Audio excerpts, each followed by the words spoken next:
ਨਾਲ ਤੁਸੀਂ ਜੁੜੇ ਹੋਏ ਹੋ ਪੰਜਾਬੀ ਰੇਡੀਓ ਯੂਐਸਏ ਦੇ ਨਾਲ ਤੇ ਮੈਂ ਹਾਂ ਪ੍ਰਵੀਨ ਸ਼ਰਮਾ ਲੈ ਕੇ ਹਾਜ਼ਰ ਹਾਂ ਪ੍ਰੋਗਰਾਮ ਖਬਰ ਤੇ ਨਜ਼ਰ ਪ੍ਰੋਗਰਾਮ ਦੇ ਵਿੱਚ ਕੀ ਅਹਿਮ ਤੇ ਕੀ ਖਾਸ ਖਬਰਾਂ ਨੂੰ ਲੈ ਕੇ ਚਰਚਾ ਕਰਨ ਦੇ ਲਈ ਜੁੜ ਚੁੱਕੇ ਨੇ ਮਿੰਟੂ ਗੁਰਸਰੀਆ ਜੀ।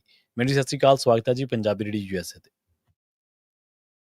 ਸ਼ੁਕਰੀਆ ਜੀ ਸਾਰਿਆਂ ਨੂੰ, ਸਤਿ ਸ੍ਰੀ ਅਕਾਲ ਜੀ। ਸਤਿ ਸ਼੍ਰੀ ਅਕਾਲ ਜੀ। ਪ੍ਰੋਗਰਾਮ ਦੇ ਵਿੱਚ ਅੱਗੇ ਵਧਣ ਤੋਂ ਪਹਿਲਾਂ ਧੰਨਵਾਦ ਕਰਦੇ ਚੱਲੀਏ ਸਪਾਂਸਰਸ ਦਾ, ਜਿਹੜੇ ਜ਼ਰੀਆ ਬਣਦੇ ਨੇ ਇਹਨਾਂ ਪ੍ਰੋਗਰਾਮਾਂ ਨੂੰ ਤੁਹਾਡੇ ਤੱਕ ਪਹੁੰਚਾਉਣ ਦੇ ਲਈ। ਖਾਲਸਾ ਇੰਸ਼ੋਰੈਂਸ ਏਜੰਸੀ ਵਾਲੇ, ਜਿਨ੍ਹਾਂ ਤੋਂ ਤੁਸੀਂ ਹਰ ਤਰੀਕੇ ਦੀ ਇੰਸ਼ੋਰੈਂਸ ਲੈ ਸਕਦੇ ਹੋ। ਇੰਸ਼ੋਰੈਂਸ ਬਾਰੇ ਪਤਾ ਕਰਨ ਦੇ ਲਈ ਇਹਨਾਂ ਦਾ ਨੰਬਰ ਹੈ 408-272-2500। ਇਹ 1992 ਤੋਂ ਲਗਾਤਾਰ ਇੰਸ਼ੋਰੈਂਸ ਬਿਜ਼ਨਸ ਦੇ ਵਿੱਚ ਸ਼ਾਨਦਾਰ ਸੇਵਾਵਾਂ ਦੇ ਰਹੇ ਨੇ ਤੇ ਅਮਰੀਕਾ ਭਰ ਦੇ ਵਿੱਚ ਇੰਸ਼ੋਰੈਂਸ ਕਰਦੇ ਨੇ। ਓਬਾਮਾ ਕੇਅਰ, ਮੈਡੀਕਲ ਜਾਂ ਫਿਰ ਕਵਰਡ ਕੈਲੀਫੋਰਨੀਆ ਬਾਬਤ ਪਾਲਿਸੀ ਕਰਵਾਉਣ ਦੇ ਲਈ, ਸਲਾਹ ਲੈਣ ਦੇ ਲਈ ਅੱਜ ਹੀ ਕਾਲ ਕਰੋ 408-272-2500 ਤੇ।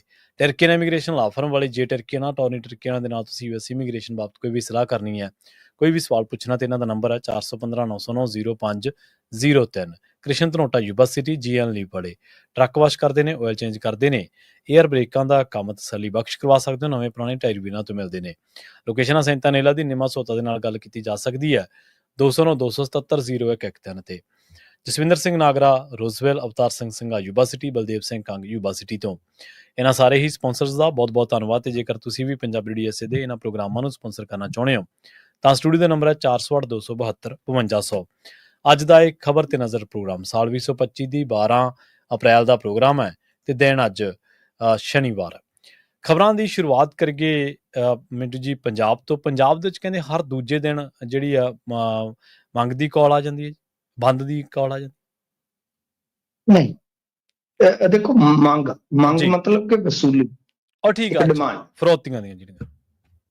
ਹਾਂਜੀ ਤਾਂ ਦੇਖੋ ਇੱਥੇ ਇੱਕ ਡਾਟਾ ਜਿਹੜਾ ਉਹ ਨਿਕਲ ਕੇ ਆਉਂਦਾ ਹੈ। ਉਹ ਡਾਟਾ ਕਿਉਂ ਨਿਕਲ ਕੇ ਆਉਂਦਾ? ਕਿਉਂਕਿ ਪਿਛਲੇ ਦਿਨੀ ਬਹੁਤ ਰੌਲਾ ਪਿਆ ਸੀ ਇਹਨਾਂ ਚੀਜ਼ਾਂ ਦਾ। ਤਾਂ ਫਿਲਹਾਲ ਜਦੋਂ ਇਹਨਾਂ ਨੇ ਡਾਟਾ ਅਦਾਲਤ ਦੇ ਵਿੱਚ ਰੱਖਿਆ ਤਾਂ ਲੋਕ ਹੈਰਾਨ ਰਹਿ ਗਏ ਕਿ ਪੰਜਾਬ ਦੇ ਵਿੱਚ ਚੱਲ ਕੀ ਰਿਹਾ। ਇਹ ਸਿਰਫ ਰਿਪੋਰਟਡ ਕੇਸ ਹੈ, ਮਤਲਬ ਕਿ ਜਿਹੜੇ ਰਿਪੋਰਟ ਨਹੀਂ ਹੁੰਦੇ, ਜਿਹੜੇ ਵਿੱਚ ਵਿਚਾਲੇ ਸੈਟਲ ਕਰ ਲਏ ਜਾਂਦੇ ਆ।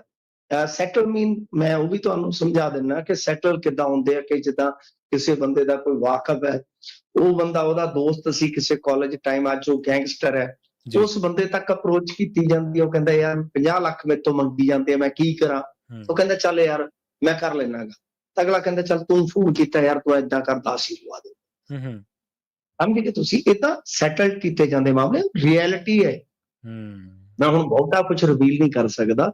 ਤਾਂ ਮਤਲਬ ਕਿ ਇਸ ਤਰ੍ਹਾਂ ਵਿੱਚ ਬੰਦੇ ਪਾ ਕੇ ਨਿਬੇੜਿਆ ਜਾਂਦਾ। ਪੁਲਿਸ ਕੋਲ ਨਹੀਂ ਜਾਂਦੇ ਕਈ ਬੰਦੇ ਕਿ ਦਫਾ ਕਰੋ, ਖਲਾਰਾ ਕਾਤੋਂ ਪਾਉਣਾ। ਜੇ ਪਤਾ ਲੱਗਿਆ ਤੇ ਅੱਜ ਇੱਕ ਦਾ ਮੱਥਾ ਡਮਾਂਗੇ, ਕੱਲ ਨੂੰ ਦੂਜਾ ਖੜ ਜੂਗਾ ਇੱਥੇ ਕੋਈ ਲੋਕਲ। ਇਸ ਵਾਸਤੇ ਇਹ ਕੇਸ ਜਿਹੜੇ ਉਹ ਆ ਜਿਹੜੇ ਰਿਪੋਰਟ ਹੁੰਦੇ ਆ, ਜਿਹੜੇ ਦਰਜ ਹੁੰਦੇ ਆ, ਜਿਹੜੇ ਬਾਹਰ ਰਹਿ ਜਾਂਦੇ ਆ ਜਾਂ ਕਹਿ ਲਓ ਕਿ ਸੈਟਲਡ ਕਰ ਲਏ ਜਾਂਦੇ ਆ, ਉਹਨਾਂ ਦਾ ਕੋਈ ਵੀ ਅੰਕੜਾ ਜਿਹੜਾ ਨਹੀਂ ਨਿਕਲਦਾ। ਤਾਂ ਕੁੱਲ ਮਿਲਾ ਕੇ 2023 ਤੋਂ ਮਾਰਚ 2025 ਤੱਕ ਸੂਬੇ 'ਚ ਗੈਂਗਸਟਰਾਂ ਤੋਂ ਜਿਹੜੀਆਂ ਧਮਕੀਆਂ ਆਈਆਂ ਨੇ, ਉਹਦੇ ਵਿੱਚ 569 FIR ਦਰਜ ਕਰਾਈਆਂ ਗਈਆਂ। ਇਹਨਾਂ ਚੋਂ 2023 ਚ 220, 24 ਚ 279 ਤੇ 25 ਚ ਮਾਰਚ ਤੱਕ 70 ਸ਼ਿਕਾਇਤਾਂ ਜਿਹੜੀਆਂ ਉਹ ਦਰਜ ਹੋ ਚੁੱਕੀਆਂ। ਤੇ ਗੱਲ ਕਰਕੇ ਇਸ ਤਰ੍ਹਾਂ ਜੇ ਆਪਾਂ ਉਹਦਾ ਇੱਕ ਛੋਟਾ ਜਿਹਾ ਲਘੁੱਤਮ ਕੱਢੀਏ ਤਾਂ ਉਹ ਬਣਦਾ ਹੈ ਕਿ ਲਗਭਗ ਹਰ ਦੂਜੇ ਦਿਨ ਕੋਈ ਨਾ ਕੋਈ ਗੈਂਗਸਟਰ ਇੱਕ ਆਮ ਆਦਮੀ ਨੂੰ ਧਮਕੀ ਦੇ ਰਿਹਾ ਕਿ ਲਿਆ ਭਾਈ ਸੱਜਣਾ ਕਿਵੇਂ ਕਰਨੀ ਹੈ ਜਾਂ ਕਿਵੇਂ ਕਰਾਉਣੀ। ਤਾਂ ਇਹ ਸਾਰਾ ਡਾਟਾ ਜਿਹੜਾ ਹੈ ਪੰਜਾਬ ਪੁਲਿਸ ਦਾ ਆਫੀਸ਼ੀਅਲ ਡਾਟਾ ਨਿਕਲ ਕੇ ਆਇਆ ਸੀ।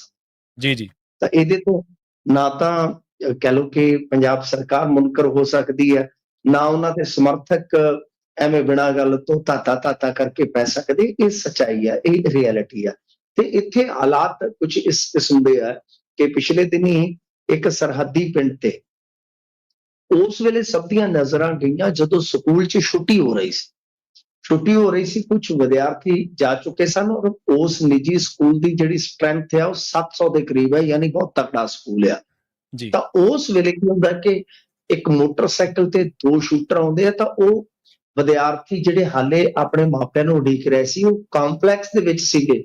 ਤਾਂ ਜਦੋਂ 2 ਸ਼ੂਟਰ ਸਕੂਲ ਦਾ ਜਿਹੜਾ MDO ਦੀ ਗੱਡੀ ਤੇ ਫਾਇਰਿੰਗ ਕਰਦੇ ਤਾਂ ਕਦੇ ਅਸੀਂ ਆਪਣੀ ਜ਼ਿੰਦਗੀ 'ਚ ਏਦਾਂ ਦਾ ਮਾਹੌਲ ਨਹੀਂ ਵੇਖਿਆ ਹੋਵੇਗਾ ਕਿ ਸਕੂਲ 'ਚ ਛੁੱਟੀ ਸਮੇਂ ਕੋਈ ਸਕੂਲ ਦੇ ਮਾਲਕ ਦੀ ਕਾਰ ਤੇ ਫਾਇਰਿੰਗ ਕਰ ਜਾਵੇ। ਇਹ ਵੀ ਖਿਆਲ ਨਾ ਰੱਖੇ ਕਿ ਕੋਈ ਗੋਲੀ ਇੱਧਰ ਉੱਧਰ ਚੱਲ ਗਈ ਜਾਂ ਕੋਈ ਭਾਜੜ ਭੁੱਜੜ ਪੈ ਗਈ ਤਾਂ ਉਹਦਾ ਸਿੱਟਾ ਕੀ ਨਿਕਲੇ। ਰਿਸਕ ਬਹੁਤ ਵੱਡਾ ਤਾਂ ਹੈ। ਇਸ ਤਰ੍ਹਾਂ ਹਾਂਜੀ ਇਸ ਤਰ੍ਹਾਂ ਦੇ ਹਾਲਾਤ ਹੋਏ ਪਏ ਨੇ।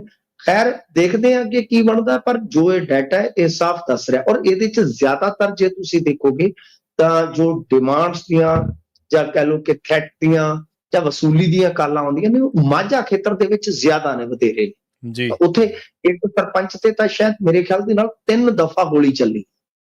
ਉਸਨੇ ਕਿਹਾ ਕਿ ਮੈਂ ਫਰੌਤੀ ਨਹੀਂ ਦੇਣੀ, ਜਾਂ ਵਸੂਲੀ, ਵੈਸੇ ਕਹਿੰਦੇ ਤਾਂ ਸ਼ਬਦ ਇਸਤੇਮਾਲ ਜ਼ਿਆਦਾਤਰ ਪ੍ਰਚਲਿਤ ਤੌਰ ਤੇ ਅੱਜ ਕੱਲ ਫਰੌਤੀ ਹੈ। ਉਸਨੇ ਕਿਹਾ ਕਿ ਮੈਂ ਨਹੀਂ ਦੇ, ਮਤਲਬ ਕਿ ਜੋ ਮਰਜ਼ੀ ਕਰ। ਤਾਂ 3 ਦਫਾ ਅਟੈਕ ਹੋ ਚੁੱਕਾ ਉਹਦੇ ਤੇ।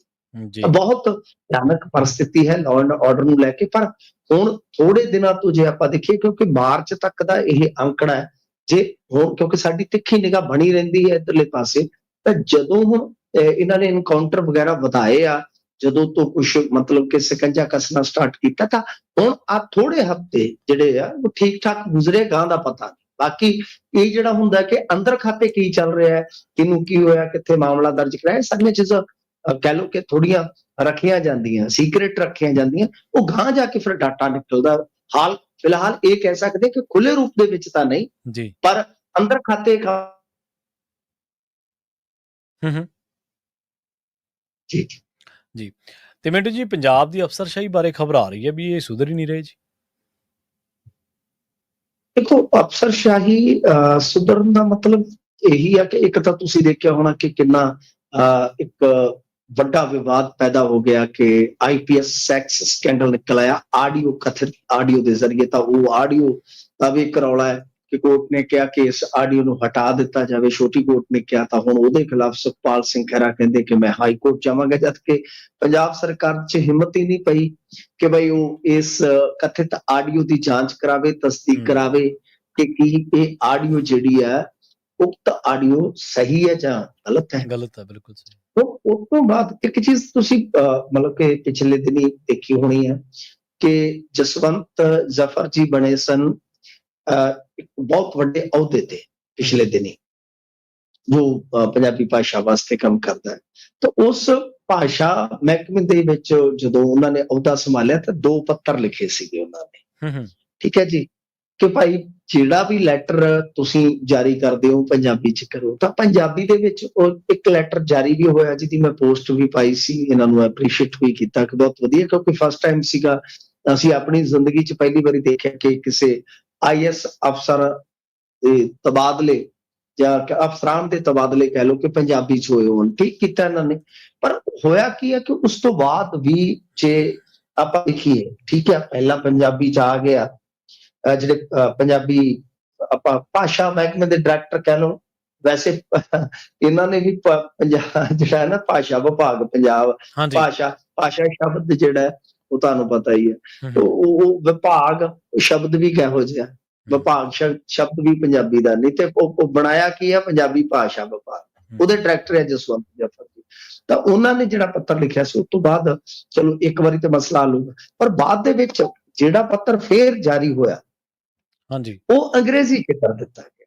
ਕਮਾਲ ਦੀ ਗੱਲ ਕਿ ਜੋ ਪੰਜਾਬ ਦੇ ਐਡੀਸ਼ਨਲ ਚੀਫ ਸੈਕਟਰੀ ਵੱਲੋਂ ਬਦਲੀਆਂ ਤੇ ਤੈਨਾਤੀਆਂ ਦੇ ਅਗਲੇ ਦਿਨ ਹੁਕਮ ਕੀਤੇ ਗਏ, ਤਾਂ ਉਹ ਅੰਗਰੇਜ਼ੀ 'ਚ ਕਰ ਦਿੱਤੇ ਗਏ। ਤਾਂ ਇਸ ਕਰਕੇ ਮੇਰੇ ਖਿਆਲ ਦੇ ਨਾਲ ਥੋੜਾ ਦੇਖਣ ਦੀ, ਥੋੜਾ ਸਮਝਣ ਦੀ ਜ਼ਰੂਰਤ ਹੈ ਕਿ ਜਦੋਂ ਇੱਕ ਵੱਡੇ ਪੱਧਰ ਤੇ ਕਿਸੇ ਆਈਐਸ ਅਫਸਰਾਂ ਦੇ ਤਬਾਦਲੇ ਆਪਾਂ ਦੇਖਦੇ ਹਾਂ ਕਿ ਕੋਈ ਪੰਜਾਬੀ 'ਚ ਹੋ ਸਕਦੇ ਟਾਈਪ, ਤੇ ਇਹਨਾਂ ਨੂੰ ਕੀ ਸਮੱਸਿਆ ਹੈ। ਇਸ ਕਰਕੇ ਮੇਰੇ ਖਿਆਲ ਦੇ ਨਾਲ ਮੁੱਖ ਮੰਤਰੀ ਸਾਹਿਬ ਇਹਦੇ ਵਿੱਚ ਥੋੜਾ ਜਿਹਾ ਇੰਟਰਵੀਨ ਕਰਨ ਤੇ ਬਿਹਤਰ ਹੋਏਗਾ। ਉਹਦਾ ਜਸਵੰਤ ਜ਼ਫਰ ਜੀ ਬਹੁਤ ਅੱਛਾ ਕੰਮ ਕਰ ਰਹੇ ਆ। ਹਾਲਾਂਕਿ ਉਹਨਾਂ ਦੀ ਤਨਖਾਹ ਤਨਖੂ ਬਾਰੇ ਵੀ ਸੁਣਿਆ ਸੀਗਾ, ਉਹ ਵੀ ਨਹੀਂ ਮਿਲੀ ਸੀ ਪਹਿਲਾਂ ਪਹਿਲ ਤੇ, ਹੁਣ ਤੇ ਪਤਾ ਨਹੀਂ ਮਿਲਣੀ ਸ਼ੁਰੂ ਹੋ ਗਈ ਹੋਏਗੀ ਕਿ ਨਹੀਂ, ਪਰ ਅੱਛਾ ਕੰਮ ਕੀਤਾ ਉਹਨਾਂ ਨੇ ਕਿ ਘੱਟੋ ਘੱਟ ਇੱਕ ਵਾਰੀ ਸ਼ੁਰੂਆਤ ਜ਼ਰੂਰ ਹੋਈ ਆ। ਪਰ ਇਹਨਾਂ ਦੀ ਜਿਹੜੀ ਵਿਗੜੀ ਬਿਊਰੋਕ੍ਰੇਸੀ ਆ, ਉਹ ਹਾਲੇ ਸੁਧਰਦੀ ਨਜ਼ਰ ਨਹੀਂ ਆ ਰਹੀ।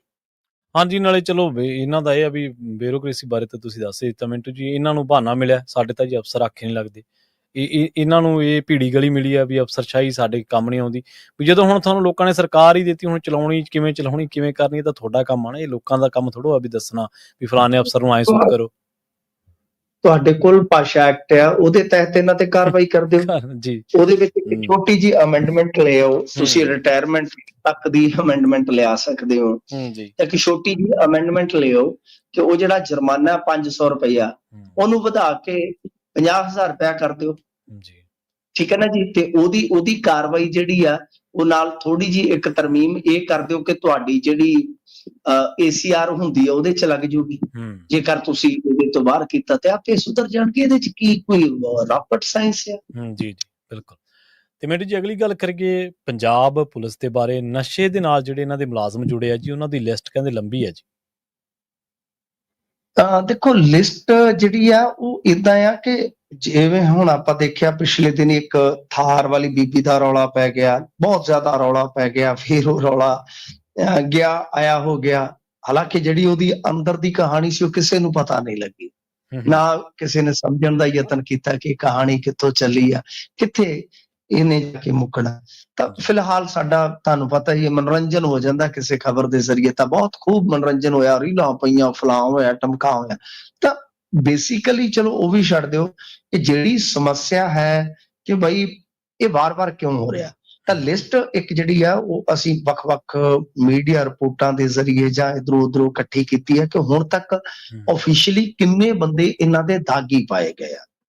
ਤਾਂ ਅਸੀਂ ਪੰਜਾਬ ਪੁਲਿਸ ਦੇ ਅੰਕੜੇ ਚੱਕੇ ਆ 14 ਤੋਂ ਲੈ ਕੇ 24 ਤੱਕ, ਯਾਨੀ 10 ਸਾਲ ਦਾ ਇੱਕ ਟਾਈਮ ਪੀਰੀਅਡ ਅਸੀਂ ਉਹਦੀ ਨਿਸ਼ਾਨਦੇਹੀ ਕੀਤੀ, ਤਾਂ ਜਿਹਦੇ ਚ ਪਾਇਆ ਹੈ ਕਿ 100 ਤੋਂ ਜ਼ਿਆਦਾ ਪੁਲਿਸ ਕਰਮਚਾਰੀ ਜਾਂ ਡਰੱਗ ਇੰਸਪੈਕਟਰ ਜਿਹੜੇ ਆ ਜਿਨ੍ਹਾਂ ਦਾ ਕੰਮ ਨਸ਼ੇ ਦੀ ਰੋਕਥਾਮ ਦਾ ਹੁੰਦਾ ਕਿ ਉਹ ਖੁਦ ਨਸ਼ੇ ਦੇ ਕਾਰੋਬਾਰ 'ਚ ਸ਼ਾਮਲ ਪਾਏ ਗਏ। ਦੇਖੋ ਇਹ ਉਹ ਨੇ, ਮੈਂ ਸਪਸ਼ਟ ਕਰ ਦੇਵਾਂ, ਜਿਹੜੇ ਫੜੇ ਗਏ, ਜਿਨ੍ਹਾਂ ਤੇ ਬਕਾਇਦਾ ਤੌਰ ਤੇ ਮਾਮਲੇ ਦਰਜ ਹੋਏ। ਤਾਂ ਇਹਨਾਂ ਦੇ ਵਿੱਚ ਜੇ ਆਪਾਂ ਅੱਗੇ ਜਾ ਕੇ ਵੇਖੀਏ ਇਹਨਾਂ ਦਾ ਅਹੁਦਾ ਕੀ ਆ, ਹੋਮ ਗਾਰਡ ਦੇ ਜਵਾਨ ਤੋਂ ਲੈ ਕੇ AIG ਦੇ ਪੱਧਰ ਦੇ ਅਧਿਕਾਰੀ ਆ, ਮਤਲਬ ਕਿ ਰੈਂਕ ਹੋਮ ਗਾਰਡ ਤੋਂ ਲੈ ਕੇ AIG ਤੱਕ। ਤਾਂ ਤੁਸੀਂ ਸੋਚ ਸਕਦੇ ਹੋ ਕਿ AIG ਤੋਂ ਲੈ ਕੇ ਜੇ ਆਪਾਂ ਹੋਮ ਗਾਰਡ ਦੀ ਗੱਲ ਕਰਦੇ ਹਾਂ ਤਾਂ ਪੁਲਿਸ ਇੰਸਪੈਕਟਰ ਤੋਂ ਲੈ ਕੇ ਜਾਂ ਕਹਿ ਲਓ ਕਿ ਪੁਲਿਸ ਕਾਂਸਟੇਬਲ ਤੋਂ ਲੈ ਕੇ ਉਤਲੇ ਪੱਧਰ ਤੱਕ ਦੇ ਅਧਿਕਾਰੀ ਜਿਹੜੇ ਉਹ ਇਹਦੇ ਚ ਸ਼ਾਮਲ ਪਾਏ ਗਏ। ਖੈਰ ਹੁਣ ਇਹਦੇ ਵਿੱਚ ਵੇਖੋ ਰਾਜਜੀਤ ਵਰਗੇ ਪਤਾ ਨਹੀਂ ਕਿੰਨੇ ਕੁ ਬੰਦੇ ਜਿਹੜੇ ਆ ਉਹ ਆ ਜਾਂਦੇ ਆ। ਜੇ ਆਪਾਂ ਨਾਮ ਲੈਣੇ ਸਟਾਰਟ ਕਰੀਏ ਤਾਂ ਬਹੁਤ ਮਾਮਲੇ ਹੈਗੇ ਨੇ ਇਹਦੇ ਵਿੱਚ, ਖਾਸ ਤੌਰ ਤੇ ਇੰਸਪੈਕਟਰ ਇੰਦਰਜੀਤ ਬਦਨਾਮ ਆ। ਫਿਰ ਇੱਕ ਇਹਨਾਂ ਦਾ ਚਹੇਤਾ ਬੰਦਾ ਬਈ ਇੰਦਰਵੀਰ, ਉਹਨੂੰ ਇਹਨਾਂ ਨੇ ਕੁਛ ਨਹੀਂ ਕੀਤਾ, ਇਹ ਉਹ ਮਤਲਬ ਕਿ ਇੰਟਰਵਿਊਆਂ ਸ਼ਰੇਆਮ ਕਰਦਾ ਫਿਰਦਾ, ਉਹ ਸ਼ਾਇਦ DIG ਹੁੰਦਾ ਸੀਗਾ, ਤਾਂ ਉਹਨੂੰ ਵੀ ਇੱਕ ਮਾਮਲੇ ਚ ਕਹਿ ਲਓ ਕਿ ਨਾਮਜ਼ਦ ਕੀਤਾ ਸੀ। ਉਹ ਵੀ ਖੇਡ ਖੇਡੀ ਗਈ ਸੀ ਜਿਹਦੇ ਵਿੱਚ ਫਸਾ ਕੁਛ ਦੂਜੇ ਪੁਲਿਸੀਏ ਦਿੱਤੇ ਸੀ। ਗੇਮ ਉਹ ਬਹੁਤ ਤਗੜੀ ਸੀ। ਦੇਖੋ ਇਹ ਗੇਮਾਂ ਜਿਹੜੀਆਂ ਨੇ ਨਾ ਪ੍ਰਵੀਨ ਜੀ, ਉਹ ਇੰਨੀਆਂ ਗੁੰਝਲਦਾਰ ਹੁੰਦੀਆਂ ਨੇ, ਇੰਨੀਆਂ ਕਹਿ ਲਓ ਕਿ ਪਰਤਾਂ ਦੇ ਹੇਠਾਂ ਹੁੰਦੀਆਂ ਨੇ ਕਿ ਆਮ ਬੰਦੇ ਦੀ ਸਮਝ ਨਹੀਂ ਪੈਂਦੀਆਂ। ਤਾਂ ਉਹਦੇ ਚ ਕੀ ਹੁੰਦਾ ਕਿ ਇੱਕ ਫਸ ਜਾਂਦਾ ਹੈ, ਉਹ ਨਾਲ ਦੇ 4 ਉਹਨੂੰ ਫਸਾ ਦਿੰਦੇ ਆ। ਅਸੀਂ ਇੱਕ ਦੇਖਦੇ ਆ, ਜਿਹੜੇ 4 ਨਿਕਲ ਗਏ ਉਹ ਨਜ਼ਰ ਹੀ ਨਹੀਂ ਆਉਂਦੇ। ਤਾਂ ਕੁੱਲ ਮਿਲਾ ਕੇ ਕਹਿ ਸਕਦੇ ਆ ਆਪਾਂ ਕਿ 10 ਸਾਲ ਦੇ ਵਕਤ ਵਿੱਚ ਜੇ ਐਵਰੇਜ ਲਾਈਏ ਤਾਂ ਹਰ ਸਾਲ ਇਹਨਾਂ ਦੇ 10 ਬੰਦੇ ਜਿਹੜੇ ਆ ਉਹ ਨਸ਼ੇ ਨੈਟਵਰਕ ਦੇ ਵਿੱਚ ਆਪ ਹੀ ਫੜੇ ਜਾਂਦੇ ਆ। ਉਹਦੇ ਚ ਅਫਸਰ ਵੀ ਹੋ ਸਕਦਾ, ਉਹਦੇ ਚ ਛੋਟਾ ਮੁਲਾਜ਼ਮ ਵੀ ਹੋ ਸਕਦਾ। ਤਾਂ ਮੇਰੇ ਖਿਆਲ ਦੇ ਨਾਲ ਇਹਨਾਂ ਨੂੰ ਇਸ ਚੀਜ਼ ਤੇ ਧਿਆਨ ਦੇਣ ਦੀ ਲੋੜ ਆ ਕਿ ਤੁਹਾਡੇ ਅੰਦਰ ਜਿਵੇਂ ਫੌਜ ਦੀ ਇੱਕ ਆਪਣੀ ਇੰਟੈਲੀਜੈਂਸੀ ਹੁੰਦੀ ਆ, ਕਿ ਪੁਲਿਸ ਦੀ ਵੀ ਇੰਟੈਲੀਜੈਂਸੀ ਹੁੰਦੀ ਆ, ਇਹਦੇ ਚ ਕੋਈ ਸ਼ੱਕ ਨਹੀਂ ਹੈ, ਕਿ ਉਸਨੂੰ ਹੋਰ ਕਾਰਗਰ ਬਣਾਇਆ ਜਾਣਾ ਚਾਹੀਦਾ ਕਿ ਇਸ ਤੋਂ ਪਹਿਲਾਂ ਕਿ ਕੋਈ ਬੰਦਾ ਜਿਹੜਾ ਉਹ 100 ਕਰੋੜ ਦਾ 200 ਕਰੋੜ ਦਾ ਧੰਦਾ ਕਰਕੇ ਤੁਸੀਂ ਫੜੋ, ਜਦ ਉਹ ਸਟਾਰਟ ਕਰਦਾ ਹੈ, ਚਾਹੇ ਉਹ ਕਾਂਸਟੇਬਲ ਹੈ। ਦੇਖੋ ਇੱਥੇ ਬਹੁਤ ਸਾਰੇ ਕਾਂਸਟੇਬਲ ਪੀਂਦੇ ਨੇ, ਉਹ ਪੀਂਦੇ ਆ, ਉਹਨਾਂ ਦਾ ਕੀ ਆ ਕਿ ਮੰਨ ਲਓ ਇੱਕ ਕਿਸੇ ਬਲੈਕੀਏ ਦੇ ਕੋਲੋਂ ਜਾਣਾ ਸਟਾਰਟ ਕਰ ਦਿੰਦੇ ਆ, ਉਹ ਵੱਧ ਤੋਂ ਵੱਧ ਉਹਨੂੰ ਕੀ 1000 ਦਾ ਪਿਆ ਦੇਗਾ ਇੱਕ ਦਿਨ, 14,000 ਰੁਪਏ ਦਾ ਕੋਈ ਘਾਟਾ ਨਹੀਂ ਉਹਨੂੰ। ਪਰ ਉਹ ਫਾਇਦਾ ਕਿਵੇਂ ਕਰੇਗਾ ਇੱਕ ਸਿਪਾਹੀ, ਕਿ ਉਹ ਥਾਣੇ ਦੀ ਹਰੇਕ ਉਹਦੇ ਪ੍ਰਤੀ ਜੋ ਸ਼ਿਕਾਇਤ ਆ, ਜੋ ਕਾਰਵਾਈ ਆ, ਉਹ ਦੱਸਦਾ ਜਾਊਗਾ ਨਾਲ ਦੀ ਨਾਲ। ਜੀ ਬਿਲਕੁਲ। ਤਾਂ ਇਹਨਾਂ ਦੋਨਾਂ ਚੀਜ਼ਾਂ ਦਾ ਕਹਿ ਲਓ ਕਿ ਕੋਈ ਮੇਲ ਹੀ ਹੈ ਨਹੀਂ, ਕਿ ਇੱਕ ਤਾਂ ਉਹ ਆਪਣੀ ਫਰਜ਼ ਦੇ ਨਾਲ ਗਦਾਰੀ ਕਰ ਰਿਹਾ, ਦੂਜਾ ਇਹ ਆ ਕਿ ਉਸ ਬੰਦੇ ਨੂੰ ਪੱਕਿਆਂ ਕਰ ਰਿਹਾ, ਤੇਰੇ ਤੇ ਰੇਡ ਵੱਜ ਸਕਦੀ ਹੈ, ਤੇਰੇ ਤੇ ਆਹ ਬੰਦਾ ਕੰਪਲੇਂਟ ਕਰਕੇ ਗਿਆ ਥਾਣੇ 'ਚ, ਤਾਂ ਉਹ ਬੰਦਾ ਉਹਨੂੰ ਘੇਰ ਲਊਗਾ ਕਿ ਤੂੰ ਮਾਮਾ ਮੇਰੇ ਤੇ ਸ਼ਿਕਾਇਤ ਕਰਾਇਆ, ਤਾਂ ਅਗਲਾ ਤਾਂ ਫਿਰ ਪਾਣੀ ਪਾਣੀ ਹੋ ਜਾਏਗਾ ਨਾ ਸਾਹਿਬ, ਕਿਹਨੂੰ ਕਿੱਦਾਂ ਪਤਾ ਲੱਗਦਾ।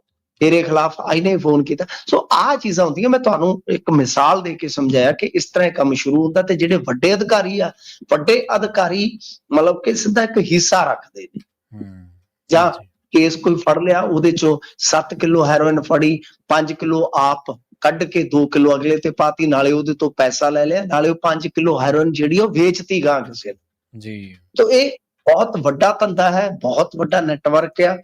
ਇਸ ਕਰਕੇ ਮੇਰਾ ਤਾਂ ਇਹੀ ਮੰਨਣਾ ਕਿ ਇਹਦਾ ਹੱਲ ਇਹੋ ਹੈ ਕਿ ਪੁਲਿਸ ਰਿਫਾਰਮਸ ਹੋਣ ਤੇ ਪੁਲਿਸ ਦੀ ਇੰਟੈਲੀਜੈਂਸੀ ਜਿਹੜੀ ਆਪਣੀ ਅੰਦਰੂਨੀ ਜਿਹੜੀ ਆ ਉਹ ਬੜੀ ਕਾਰਗਰ ਤੇ ਪੁਖਤਾ ਹੋਣੀ ਚਾਹੀਦੀ ਆ। ਜੀ ਜੀ, ਬਿਲਕੁਲ ਬਿਲਕੁਲ। ਤੇ ਮਿੰਟ ਜੀ ਅਗਲੀ ਖਬਰ ਦੇ ਵੱਲ ਵਧੀਆ ਗੱਲ ਕਰੀਏ।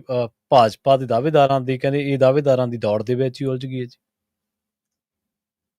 ਦੇਖੋ, ਜਲੰਧਰ ਪੱਛਮੀ ਜ਼ਿਮਨੀ ਚੋਣ ਜਿਹੜੀ ਆ ਉਹ ਹੁਣ ਕਹਿ ਲਓ ਕਿ ਲਗਭਗ ਆਈ ਸਮਝੋ। ਵਾਢੀਆਂ ਤੋਂ ਬਾਅਦ ਇਹਦੀ ਤਿਆਰੀ ਜਿਹੜੀ ਆ ਉਹ ਸ਼ੁਰੂ ਹੋ ਜਾਏਗੀ, ਕਿਉਂਕਿ ਜੇ ਆਪਾਂ ਦੇਖੀਏ ਤਾਂ ਇਸ ਸੀਟ ਨੂੰ ਡਿਕਲੇਅਰ ਕੀਤਾ ਗਿਆ ਸੀਗਾ, ਜੇ ਮੈਂ ਨਹੀਂ ਭੁੱਲਦਾ ਤਾਂ 20 ਜਨਵਰੀ ਨੂੰ। ਤਾਂ ਹੁਣ 20 ਅਪ੍ਰੈਲ ਆਉਣ ਵਾਲਾ, ਤੇ ਇਹਦਾ ਮਤਲਬ ਹੈ ਕਿ 2 ਮਹੀਨਾ ਵੱਧ ਤੋਂ ਵੱਧ ਦਾ ਸਮਾਂ ਹੈ। ਹੁਣ ਇਹਦੇ ਵਿੱਚ ਕੀ ਆ ਕਿ ਕਾਂਗਰਸ ਸਾਫ਼ ਕਰ ਚੁੱਕੀ ਆ ਆਪਣਾ, ਉਹਨਾਂ ਨੇ ਘੋੜਾ ਜਿਹੜਾ ਮੈਦਾਨ ਚ ਉਤਾਰ ਦਿੱਤਾ ਜੀ। ਆਮ ਆਦਮੀ ਪਾਰਟੀ ਨੇ ਸਭ ਤੋਂ ਪਹਿਲਾਂ ਹੀ ਕਹਿ ਲਓ ਕਿ ਆਪਣਾ ਘੋੜਾ ਮੈਦਾਨ ਚ ਉਤਾਰ ਦਿੱਤਾ ਸੀਗਾ। ਬੇਸਿਕਲੀ ਕੀ ਹੈ ਕਿ ਇਸ ਵੇਲੇ ਕੁਝ ਲੋਕ ਕਾਂਗਰਸ ਤੋਂ ਵੀ ਜੇਕਰ ਕਿਸੇ ਨੂੰ ਮਜ਼ਬੂਤ ਸਮਝਦੇ ਆ ਤਾਂ ਉਹ ਆ ਭਾਜਪਾ ਮੁਕਾਬਲੇ ਚ ਜੀ ਜੀ।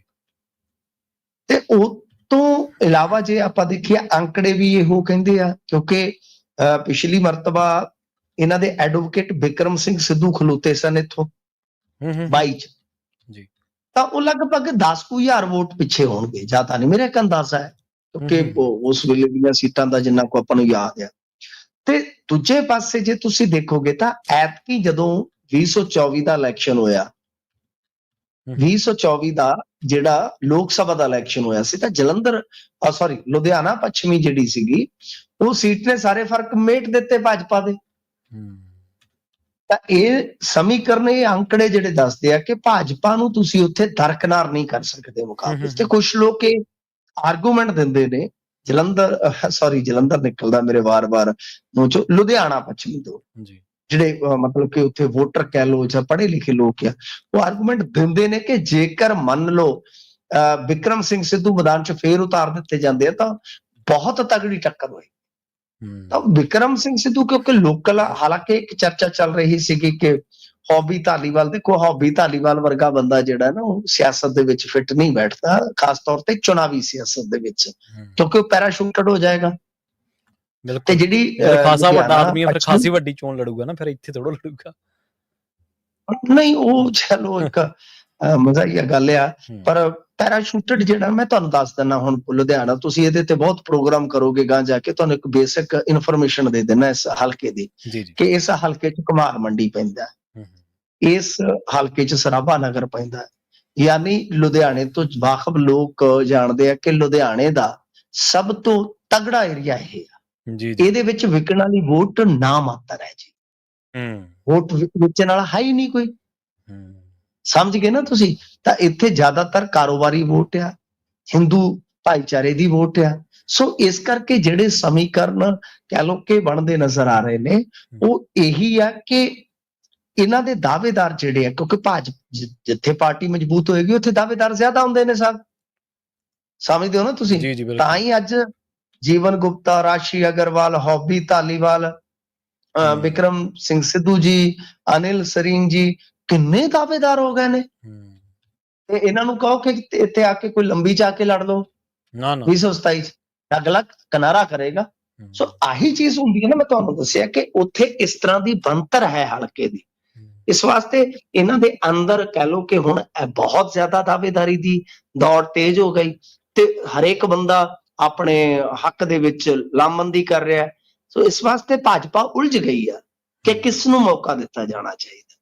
ਦੇਖਦੇ ਆ, ਇਹਨਾਂ ਨੇ ਹੱਲ ਕੱਢਣੇ ਸਟਾਰਟ ਤੇ ਕੀਤੇ ਆ, ਹੱਲ ਨਿਕਲਦੇ ਕਦੋਂ ਆ। ਦਾਅਵੇਦਾਰੀਆਂ ਦੀ ਦੌੜ ਤੁਹਾਨੂੰ ਪਤਾ ਥੋੜੀ ਮੁਸ਼ਕਲ ਹੁੰਦੀ ਹੈ ਪਾਰਟੀਆਂ ਵਾਸਤੇ, ਪਰ ਇਹ ਖੁਸ਼ਗਵਾਰ ਵੀ ਹੁੰਦੀ ਆ ਕਿ ਸਾਡੀ ਪਾਰਟੀ ਇੱਥੇ ਸ਼ਾਇਦ ਮਜ਼ਬੂਤ ਆ। ਤਾਂ ਉਹਦੇ ਵਿੱਚ ਫਿਰ ਜੇ ਕੋਈ ਤਗੜਾ ਕੈਂਡੀਡੇਟ ਦਿੰਦੇ ਆ ਤਾਂ ਠੀਕ ਆ, ਪਰ ਜੇ ਕੈਂਡੀਡੇਟ ਐਸਾ ਵੈਸਾ ਜਿਵੇਂ ਤੁਸੀਂ ਕਹਿੰਦੇ ਹੋ ਕਿ ਕੋਈ ਵੱਡਾ ਬੰਦਾ ਜਾਂ ਏਦਾਂ ਓਦਾਂ, ਉਹਦੇ ਚ ਕੀ ਹੁੰਦਾ ਕਿ ਇੱਕ ਮੈਸੇਜ ਜਾਏਗਾ ਰਵਨੀਤ ਬਿੱਟੂ ਪ੍ਰਤੀ ਨਕਾਰਾਤਮਕ ਇਮੇਜ ਅੱਗੇ ਵੀ ਹੈਗੀ ਆ ਥੋੜੀ ਜੀ ਇਸ ਪੱਖ ਤੋਂ ਕਿ ਇਹਨਾਂ ਦੀ ਮਿੱਤਰਤਾ ਮਾਨ ਸਾਹਿਬ ਨਾਲ ਬਹੁਤ ਹੈ, ਤਾਂ ਉਹਦੇ ਚ ਕੀ ਹੁੰਦਾ ਕਿ ਇੱਕ ਪਰਸੈਪਸ਼ਨ ਜਿਹੜੀ ਹੈ ਉਹ ਵੋਟਰ ਤੱਕ ਜਾਂਦੀ ਹੈ ਕਿ ਇਹ ਤੇ ਕਮਜ਼ੋਰ ਕੈਂਡੀਡੇਟ ਸ਼ਾਇਦ ਰਲ ਕੇ ਲੈ ਕੇ ਆਏ, ਤਾਂ ਜਦੋਂ ਇੱਕ ਧਿਰ ਦਾ ਰਲ ਜਾਣ ਤਾਂ ਦੂਜੀ ਧਿਰ ਦੇ ਨਾਲ ਸੰਕੇਤ ਮਿਲਦਾ ਵੋਟਰ ਨੂੰ, ਤਾਂ ਸਮਝ ਲਓ ਕਿ ਇੱਕ ਦੂਜੀ ਧਿਰ ਹੈ ਜਿਹੜੀ ਉਹਨੂੰ ਫਾਇਦਾ ਮਿਲ ਜਾਂਦਾ ਜੀ। ਨਹੀਂ ਦੇਖੋ ਮਿੰਟੂ ਜੀ, ਗੱਲ ਇਹ ਆ ਵੀ ਜੇ ਇਹ ਸੀਟ ਕਿਤੇ ਆਪਣੀ ਆਮ ਆਦਮੀ ਪਾਰਟੀ ਕਿਤੇ ਹਾਰ ਗਈ ਤੇ ਜਿਹੜਾ ਇਸ ਟਾਈਮ ਦਾਗ ਬਿੱਟੂ ਦੇ ਲੱਗ ਰਿਹਾ ਉਹ ਦਾਗ ਮੁੜ ਕੇ ਮਾਣ ਕਰਨੀ ਵੀ ਹੋ ਜਾਣਾ। ਭਰਾਵਾ ਤੂੰ ਕਿਤੇ ਆਪਦੇ ਯਾਰ ਮਿੱਤਰ ਨੂੰ ਜਿਤਾਉਣ ਤਾਂ ਨਹੀਂ ਗਿਆ ਸੀ ਉੱਥੇ। ਨਹੀਂ ਸਰ, ਮੈਂ ਤੁਹਾਨੂੰ ਇੱਕ ਇੱਥੇ ਗੱਲ ਕਲੀਅਰ ਕਰ ਦੇਵਾਂ, ਇਹ ਗੱਲ ਪੁਖਤਾ ਹੈ ਕਿ ਇੱਥੇ ਮਾਨ ਸਾਹਿਬ ਇਲੈਕਸ਼ਨ ਨਹੀਂ ਲੜ ਰਹੇ, ਇਲੈਕਸ਼ਨ ਕੇਜਰੀਵਾਲ ਸਾਹਿਬ ਲੜ ਰਹੇ। ਇੱਥੇ ਕੇਜਰੀਵਾਲ ਸਾਹਿਬ ਖੁਦ ਇਲੈਕਸ਼ਨ ਨੂੰ ਲੀਡ ਕਰ ਰਹੇ ਆ, ਇੱਥੇ ਸਿਸੋਦੀਆ ਦੇਖ ਰਹੇ ਆ, ਇੱਥੇ ਪਾਠਕ ਵੀ ਨਹੀਂ ਇਲੈਕਸ਼ਨ ਲੜ ਰਹੇ, ਯਾਨੀ ਇਹ ਦੋ ਬੰਦੇ ਖੁਦ ਇਲੈਕਸ਼ਨ ਲੜ ਰਹੇ ਆ, ਤੇ ਦੋਏ ਬੰਦੇ ਜਿਹੜੇ ਆ ਉਹ ਇੱਥੋਂ ਤੱਕ ਰਿਸਕੀ ਹੋ ਗਏ ਕਿ ਉਹਨਾਂ ਨੇ ਕਿਸਾਨਾਂ ਨੂੰ ਕੁੱਟ ਦਿੱਤਾ, ਜਿਹੜਾ ਕਿ ਹੌਸਲਾ ਇੱਥੋਂ ਦੇ ਮੁੱਖ ਮੰਤਰੀਆਂ ਚ ਲਿਆਉਣਾ ਬਹੁਤ ਮੁਸ਼ਕਲ ਸੀ। ਸੋ ਇਸ ਵਾਸਤੇ ਮਾਨ ਸਾਹਿਬ ਇੱਕ ਇਸ ਵੇਲੇ ਕਹਿ ਲਓ ਕਿ ਮਖੌਟਾ ਨੇ, ਇਸ ਤੋਂ ਜ਼ਿਆਦਾ ਕੋਈ ਨਹੀਂ। ਸਭ ਫੈਸਲੇ ਜਿਹੜੇ ਲੈ ਜਾ ਰਹੇ ਆ ਜਾਂ ਜੋ ਕੁਝ ਕੀਤਾ ਜਾ ਰਿਹਾ, ਤੁਸੀਂ ਇੱਕ ਕੇਜਰੀਵਾਲ ਸਾਹਿਬ ਦੀ ਸਟੇਟਮੈਂਟ ਤੋਂ ਇਸ ਚੀਜ਼ ਨੂੰ ਹੋਰ ਪੁਖਤਾ ਮੰਨਾਓਗੇ। ਜੀ ਜੀ ਜੀ ਜੀ, ਉਹਨਾਂ ਨੇ ਕਿਹਾ ਸੀ ਕਿ ਜੇ ਤੁਸੀਂ ਅਰੋੜਾ ਸਾਹਿਬ ਨੂੰ ਜਿਤਾਓਗੇ ਤੁਹਾਡੇ ਕੰਮ ਹੋਣਗੇ, ਤੇ ਜੇ ਕਿਸੇ ਹੋਰ ਨੂੰ ਤੁਸੀਂ ਜਿਤਾ ਦਿੱਤਾ ਨਾ, ਉੱਥੇ ਰੌਲਾ ਤਾਂ ਪਾ ਲੂਗਾ, ਤੁਹਾਡੇ ਕੰਮ ਨਹੀਂ ਹੁੰਦੇ। ਤਾਂ ਉਹ ਸਿੱਧੇ ਤੌਰ ਤੇ ਇੱਕ ਸ਼ਾਦੀ ਸੀਗੀ ਕਿ ਭਾਈ ਮੈਂ ਬੈਠਾ, ਜੇ ਤੁਸੀਂ ਅਰੋੜਾ ਨੂੰ ਜਿਤਾਓਗੇ ਤੁਹਾਡੇ ਕੰਮ ਹੋਣਗੇ ਉਦਯੋਗਪਤੀਆਂ ਦੇ, ਜੇ ਕੋਈ ਦੂਜਾ ਜਿਤਾਤਾ ਤਾਂ ਤੁਸੀਂ ਰਹੋਗੇ। ਉਹ ਸਿੱਧੇ ਤੌਰ ਤੇ ਇੱਕ ਮਿੱਠੀ ਧਮਕੀ ਵੀ ਕਹਿ ਲਓ ਜਾਂ ਚੇਤਾਵਨੀ ਵੀ ਕਹਿ ਲਓ। ਹਾਂਜੀ ਬਿਲਕੁਲ, ਹੁਣ ਕਿਸੇ ਦਿਨ ਪਾਉਣ ਦੇ ਉਹਨਾਂ ਨੂੰ ਫੈਡਰਲਿਜ਼ਮ ਦੀ ਦੁਹਾਈ ਕੀ ਆਏ ਆ, ਆਹ ਹੋ ਰਿਹਾ ਉਹਦੇ ਲੋਕ ਹੋ ਜਾਣਗੇ ਦੁਆਲੇ ਵੀ ਭਾਈ ਆਪ ਤਾਂ ਤੁਸੀਂ ਵਿਰੋਧੀ ਧਿਰ ਵੀ ਨਹੀਂ ਸਹਾਰ ਸਕਦੇ ਤੇ ਤੁਸੀਂ ਦੁਹਾਈ ਪਾਉਣਾ ਫੈਡਰਲਿਜ਼ਮ ਦੀ। ਜੀ, ਤੇ ਮਿੰਟੂ ਜੀ ਅਗਲੀ ਗੱਲ ਦੇ ਵੱਲ ਵਧੀਏ ਤੇ ਮਸਲਾ ਵਿਚਾਰ ਕੇ ਆਪਾਂ ਕਾਂਗਰਸ ਦਾ, ਇਹਦੇ ਚ ਕਹਿੰਦੇ ਢਾਂਚਾਗਤ ਬਦਲਾਅ ਹੋ ਸਕਦਾ ਪੰਜਾਬ ਦੀ ਕਾਂਗਰਸ ਬਾਰੇ ਆ ਜਾਂ ਪੂਰੇ ਭਾਰਤ ਦੀ ਕਾਂਗਰਸ? ਨਹੀਂ ਦੇਖੋ, ਪੂਰੇ ਭਾਰਤ ਦੀ ਜਿਹੜੀ ਕਾਂਗਰਸ ਆ ਉਹਦੇ ਚ ਤੇ ਹਾਲ ਫਿਲਹਾਲ ਮੇਰੇ ਖਿਆਲ ਦੇ ਨਾਲ ਜੋ ਅਧਿਵੇਸ਼ਨ ਚੱਲ ਰਿਹਾ ਸੀਗਾ ਇਹਨਾਂ ਦਾ, ਬਹੁਤ ਵੱਡਾ ਅਧਿਵੇਸ਼ਨ ਕਈ ਸਾਲਾਂ ਬਾਅਦ ਹੋਇਆ, ਤਾਂ ਉਹਦੇ ਚ ਕੁਝ ਫੈਸਲੇ ਉਹਨਾਂ ਦੇ ਆਪਣੇ ਕੌਮੀ ਪੱਧਰ ਤੇ ਵੀ ਹੈਗੇ ਆ, ਜਿਵੇਂ ਪੰਨਾ ਪ੍ਰਮੁੱਖ ਹੁੰਦੇ ਭਾਜਪਾ ਚ, ਇਹ ਉਸ ਫਾਰਮੈਟ ਨੂੰ ਕਾਪੀ ਕਰਨਗੇ ਤੇ ਆਦਿਕ ਉਹਨੂੰ ਛੱਡ ਦਿੰਨੇ ਆਪਾਂ। ਕੱਲ ਮੀਟਿੰਗ ਸੀਗੀ ਕਾਂਗਰਸ ਦੀ ਪੰਜਾਬ ਨੂੰ ਲੈ ਕੇ, ਤਾਂ ਬਘੇਲ ਸਾਹਿਬ, ਕਿਉਂਕਿ ਬਘੇਲ ਸਾਹਿਬ ਨੂੰ ਹਾਈਕਮਾਨ ਨੇ ਸਿੱਧਾ ਕਹਿ ਦਿੱਤਾ ਕਿ ਬਘੇਲ ਸਾਹਿਬ ਤੁਸੀਂ ਜਾ ਕੇ ਤੇ ਪੰਜਾਬ ਵਾਲੇ ਸੰਭਾਲੋ, ਇਹਨਾਂ ਦੇ ਭਾਂਡੇ ਕੁਝ ਜ਼ਿਆਦਾ ਹੀ ਖੜਕ ਰਹੇ ਨੇ। ਤਾਂ ਹੁਣ ਜਿਹੜੀ ਅੰਦਰੂਨੀ ਜਾਣਕਾਰੀ ਦੇਰ ਸ਼ਾਮੀ ਮਿਲੀ ਸੀ ਇਸ ਕਹਿ ਲਓ ਕਿ ਮੀਟਿੰਗ ਬਾਰੇ, ਤਾਂ ਉਹਦੇ ਚ ਇਹੋ ਹੀ ਸਮਝ ਆਈ ਆ, ਜਿੰਨੀ ਕੁ ਸਮਝ ਬਣਦੀ ਆ, ਕਿ ਇੱਕ ਤੇ ਇਹ ਆ ਕਿ ਕੁਝ ਆਗੂ ਇਹਨਾਂ ਦੇ ਵੱਡੇ ਜਿਹੜੇ ਆ ਉਹ ਗੈਰ ਹਾਜ਼ਰ ਰਹੇ ਨੇ, ਜਿਨ੍ਹਾਂ ਦੇ ਵਿੱਚ ਮਤਲਬ ਕਿ ਕਿਹਾ ਜਾ ਰਿਹਾ ਕਿ ਚੰਨੀ ਸਾਹਿਬ ਵੀ ਸ਼ਾਇਦ ਹੈ ਨਹੀਂ ਸੀਗੇ, ਤਾਂ ਇੱਕ ਦੋ ਹੋਰ ਵੱਡੇ ਲੀਡਰ ਆ, ਬੇਸ਼ੱਕ ਅੰਬਿਕਾ ਸੋਨੀ ਗੈਰ ਹਾਜ਼ਰ ਸਨ, ਪਰ ਉਹ ਤੁਹਾਨੂੰ ਪਤਾ ਦਿੱਲੀ ਰਹਿੰਦੇ। ਤਾਂ ਉੱਥੇ ਮਤਲਬ ਕਿ ਇੱਕ ਦੋ ਚੀਜ਼ਾਂ ਤੇ ਹੋਇਆ ਕਿ ਇੱਕ ਤਾਂ ਬਈ ਤੁਹਾਨੂੰ ਜਿਵੇਂ ਆਸ਼ੂ ਜੀ ਤੇ ਵੜਿੰਗ ਸਾਹਿਬ ਇਹਨਾਂ ਦੀ ਲੜਾਈ ਆ, ਇਹ ਠੱਲਣੀ ਪਵੇਗੀ। ਸੈਕੰਡ ਚੀਜ਼ ਇਹ ਆ ਕਿ ਜਿਹੜੀ ਜਥੇਬੰਦਕ ਢਾਂਚੇ ਦੀ ਗੱਲ ਹੁੰਦੀ ਹੈ ਕਿ ਥੋੜਾ 4 ਪੱਧਰਾਂ ਦਾ ਉਹਨੂੰ ਕੀਤਾ ਜਾ ਸਕਦਾ, ਮਤਲਬ ਕਿ 4 ਪੱਧਰ ਉਹ ਕਿਸ ਤਰ੍ਹਾਂ ਦੇ ਹੋਣਗੇ ਉਹਦੀ ਵਿਆਖਿਆ ਪੂਰੀ, ਜਿਵੇਂ ਆਪਾਂ ਕਹਿ ਲਓ ਇਸ ਤਰ੍ਹਾਂ ਕਿ ਬੂਥ ਕਮੇਟੀ, ਵਾਰਡ ਕਮੇਟੀ, ਇਸ ਦੇ ਨਾਲ ਮੰਡਲ ਕਮੇਟੀ, ਤਾਂ ਇਹ ਏਦਾਂ ਮਤਲਬ ਕਿ ਬਣਾਉਣਗੇ ਹੌਲੀ ਹੌਲੀ। ਤਾਂ ਦੂਸਰੇ ਪਾਸੇ ਆਸ਼ੂ ਨੇ 3 ਲੀਡਰ ਮੰਗੇ ਆ, ਇਹ ਮੈਨੂੰ ਇੱਕ ਵੱਡੀ ਗੱਲ ਸੁਣਨ ਨੂੰ ਮਿਲੀ ਆ ਕਿ ਆਸ਼ੂ ਨੇ ਇਹ ਕਿਹਾ, ਕਿਉਂਕਿ ਹੁਣ ਦੇਖੋ ਅਖਬਾਰ ਖਬੂਰ ਫੋਲਾਂਗੇ ਤੇ ਪਤਾ ਲੱਗੇਗਾ, ਦਿਨ ਚੜਿਆ ਹਾਲੇ ਕਿ ਕੀ ਇਹ ਵਾਕਿਆ ਸੱਚ ਹੈ। ਮੈਂ ਜੋ ਗੱਲ ਸੁਣੀ ਆ, ਕਹਿੰਦੇ ਕਿ ਆਸ਼ੂ ਨੇ 3 ਲੀਡਰ ਮੰਗੇ ਆ, ਰਾਣਾ ਗੁਰਜੀਤ, ਵਿਜੇਂਦਰ ਸਿੰਗਲਾ ਤੇ ਸ਼ਾਇਦ ਚੰਨੀ ਸਾਹਿਬ, ਕਿ ਮੈਨੂੰ ਨਹੀਂ ਸੁੰਦਰ ਸ਼ਾਮ ਅਰੋੜਾ, ਕਿ ਇਹ ਲੀਡਰ ਚਾਹੀਦੇ ਨੇ ਜ਼ਿਮਨੀ ਚੋਣ ਵਾਸਤੇ। ਤਾਂ ਤੁਸੀਂ ਸਪਸ਼ਟ ਤੌਰ ਤੇ ਦੇਖ ਸਕਦੇ ਹੋ ਨਾ ਕਿ ਆਸ਼ੂ ਸਾਹਿਬ ਰਾਣਾ ਗੁਰਜੀਤ ਨੂੰ ਕਿਉਂ ਮੰਗ ਰਹੇ ਆ, ਕਿਉਂਕਿ ਉਹਨਾਂ ਦੀ ਵੜਿੰਗ ਸਾਹਿਬ ਦੇ ਨਾਲ ਅਣਬਣਿਆ। ਤਾਂ ਇਸੇ ਚੀਜ਼ ਦਾ ਹੀ ਬਘੇਲ ਸਾਹਿਬ ਜਿਹੜਾ ਉਹ ਰੋਕਥਾਮ ਵਾਲਾ ਕੰਮ ਕਰ ਰਹੇ ਆ ਕਿ ਕਿਸੇ ਤਰੀਕੇ ਦੇ ਨਾਲ ਇਹਨੂੰ ਠੱਲਿਆ ਜਾਵੇ ਔਰ ਤਾਕਤ ਦੇ ਨਾਲ ਇਹ ਜਿਹੜੀ ਜ਼ਿਮਨੀ ਚੋਣ ਹੈ ਲੜੀ ਜਾਵੇ। ਜੀ ਜੀ, ਤੇ ਫੌਜ ਦੇ ਵਿੱਚ ਕਹਿੰਦੇ ਕਮਿਸ਼ਨ ਦਾ ਖੇਡ ਸੀਗਾ ਜਿਹੜਾ ਚੱਲ ਰਿਹਾ ਉਹ ਬੇਨਕਾਬ ਹੋ ਗਿਆ ਮਿੰਟੂ ਜੀ। ਦੇਖੋ, ਇਹ ਪਤਾ ਲੱਗਿਆ ਜੀ ਕਿ ਇੱਕ ਠੇਕਾ ਸੀਗਾ, ਠੇਕੇ ਦੇ ਵਿੱਚ ਇਹਨਾਂ ਦੀ ਜਿਹੜੀ ਮਤਲਬ ਭੂਮਿਕਾ ਸੀਗੀ ਕੁਝ ਅਫਸਰਾਂ ਦੀ, ਉਹ ਬੇਨਕਾਬ ਹੋਈ ਆ। ਸੀਬੀਆਈ ਨੂੰ ਜਾਂਚ ਦਿੱਤਾ, ਸੀਬੀਆਈ ਨੂੰ ਜਾਂਚ ਦਿੱਤੀ ਸੀ। ਉਹਨਾਂ ਨੇ ਜੋ ਨਤੀਜਾ ਦਿੱਤਾ ਹੈ ਕਿ ਚੰਡੀਗੜ੍ਹ ਦੀ ਕੰਪਨੀ ਸੀਗੀ, ਉਹਨੂੰ ਠੇਕਾ ਦਿੱਤਾ ਗਿਆ। ਉਹਦੇ ਮਾਲਕ ਸਮੇਤ 8 ਦੇ ਖਿਲਾਫ ਸੀਬੀਆਈ ਨੇ ਚਾਰਜਸ਼ੀਟ ਫਾਈਲ ਕਰ ਦਿੱਤੀ ਆ। ਇਹ 3.5% ਮਤਲਬ ਕਿ ਜੋ ਵੀ ਚਹੇਤੇ ਠੇਕੇਦਾਰ ਸੀ ਉਹਨਾਂ ਨੂੰ ਟੈਂਡਰ ਦਿਵਾਉਣ ਦੇ ਨਾਮ ਤੇ 3.5% ਕਮਿਸ਼ਨ ਵਸੂਲ ਕਰਦੇ ਸੀਗੇ। ਜਿਵੇਂ ਆਮ ਆਪਣੇ ਮਹਿਕਮਿਆਂ 'ਚ ਜਾਂ ਸਰਕਾਰਾਂ 'ਚ ਆਪਾਂ ਕਹਿੰਦੇ ਆ, ਉਹਦੇ ਵਿੱਚ ਜਿਹੜੇ ਸਭ ਤੋਂ ਗੰਭੀਰ ਦੋਸ਼ ਨੇ ਉਹ IDS ਅਧਿਕਾਰੀ ਕੁਸ਼ਵਾਹਾ ਤੇ ਨੇ। ਤਾਂ ਇਹ ਮਾਮਲਾ ਚੰਡੀਗੜ੍ਹ ਜਾਂ ਆਪਣੇ ਇੱਧਰ ਪੰਜਾਬ ਵਾਲੀ ਸਾਈਡ ਦੇ ਨਾਲ ਜੁੜਦਾ ਹੋਣ ਕਰਕੇ ਕੱਲ ਦਾ ਬਹੁਤ ਜ਼ਿਆਦਾ ਚਰਚਿਤ ਹੋਇਆ ਕਿ ਚਾਰਜਸ਼ੀਟ ਫਾਈਲ ਹੋ ਗਈ ਹੈ ਜੀ। ਜੀ ਬਿਲਕੁਲ। ਤੇ ਮਿੰਟੂ ਜੀ, ਇਹਨਾਂ ਖਾਸ ਖਬਰਾਂ ਤੇ ਖਾਸ ਜਾਣਕਾਰੀਆਂ ਦੇ ਲਈ ਤੁਹਾਡਾ ਬਹੁਤ ਬਹੁਤ ਧੰਨਵਾਦ ਜੀ। ਧੰਨਵਾਦ ਜੀ। ਪ੍ਰੋਗਰਾਮ ਖਬਰ ਤੇ ਨਜ਼ਰ ਨੂੰ ਆਪਾਂ ਇੱਥੇ ਸਮਾਪਤ ਕਰਾਂਗੇ। ਤੁਹਾਡਾ ਸਾਰਿਆਂ ਦਾ ਵੀ ਬਹੁਤ ਧੰਨਵਾਦ। ਸਤਿ ਸ਼੍ਰੀ ਅਕਾਲ। ਜੁੜੇ ਰਹੋ ਪੰਜਾਬੀ ਰੇਡੀਓ USA ਦੇ ਨਾਲ।